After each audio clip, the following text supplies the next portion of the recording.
വിഗ്രഹമില്ലാതെ കാടിനു നടുവിൽ ചൈതന്യം ചൊരിയുന്ന കേരളത്തിലെ ആ ക്ഷേത്രം എവിടെയാണെന്ന് നിങ്ങൾക്കറിയാമോ? അവിടേക്കുള്ള യാത്രയിലാണ് ഞാൻ ഇന്ന്. മലപ്പുറം ജില്ലയിലെ വളാഞ്ചേരിക്കടുത്തുള്ള കാടാമ്പുഴ ഭഗവതി ക്ഷേത്രത്തിലാണ് ഞാൻ എത്തിയിരിക്കുന്നത്. എല്ലാവർക്കും നമസ്കാരം, ഞാൻ ജിത്തു. നല്ല തിരക്കാണ് ക്ഷേത്രത്തിൽ അനുഭവപ്പെടുന്നത്. ഞാൻ ടിക്കറ്റ് കൗണ്ടറിൽ വന്ന് നിൽക്കുകയാണ്. മുട്ടറുക്കൽ വഴിപാടാണ് ഇവിടുത്തെ പ്രധാനപ്പെട്ടത്. ഞാൻ കുറച്ച് തേങ്ങ വാങ്ങി മുട്ടറുക്കൽ വഴിപാടിൻ്റെ റെസിപ്റ്റ് എടുത്തിട്ട് മുൻപോട്ട് നടക്കുകയാണ്. ക്യൂവിൽ നിൽക്കേണ്ടതുണ്ട്. ഞാൻ ഏകദേശം 2 മണിക്കൂറോളം ക്യൂവിൽ നിന്നതിന് ശേഷമാണ് പടികളിറങ്ങാൻ സാധിച്ചത്. അങ്ങനെ പടികളിറങ്ങി താഴെ ക്ഷേത്രത്തിൻ്റെ അടുത്ത് ചെന്നു. മുൻപ് അതിഭയങ്കര കാടായിരുന്നു ഇവിടെ. ഇപ്പോൾ അതൊക്കെ മാറ്റി പുതിയ കെട്ടിടങ്ങൾ നിർമ്മിച്ചിട്ടുണ്ട്, പുതുക്കിപ്പടുത്തിട്ടുണ്ട്. കാടാമ്പുഴയിലെ ദേവി വനദുർഗയാണെന്നാണ് കരുതപ്പെടുന്നത്.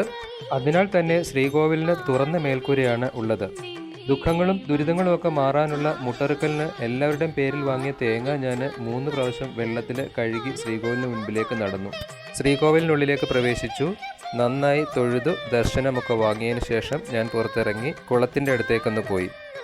ഈ ക്ഷേത്രത്തിൻ്റെ ഐതിഹ്യം പറയുന്നത് ശിവനും പാർവതിയും കാട്ടാള വേഷധാരികളായി വനത്തിലൂടെ സഞ്ചരിക്കുന്ന സമയത്ത് അർജുനനുമായി ഒരു ഏറ്റുമുട്ടൽ ഉണ്ടാകുന്നു. പാർവതി ദേവിക്ക് ദാഹം തോന്നിയപ്പോൾ ശിവൻ അമ്പെയ്തിട്ട് പാറയിൽ നിന്നും ജലമുണ്ടാക്കിയെടുത്തു എന്നാണ് പറയപ്പെടുന്നത്. ആ നീരുറവ് വരുന്ന സ്ഥലത്താണ് ദേവിയുടെ ചൈതന്യം കുടികൊള്ളുന്നത്. ശ്രീകോവിൽ നിർമ്മിക്കപ്പെട്ടിട്ടുള്ളത് ഇവിടെയാണ്.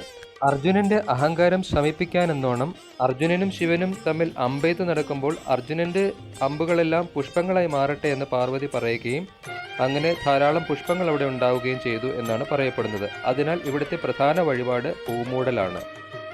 അങ്ങനെ സമാധാനപരമായ ഒരു ദർശനം കഴിഞ്ഞ് ഞാൻ തിരികെ മടങ്ങുകയാണ്. വീണ്ടും അടുത്ത വീഡിയോയിൽ കാണാം. അതുവരേക്കും ബൈ ഫ്രം ജിത്തു.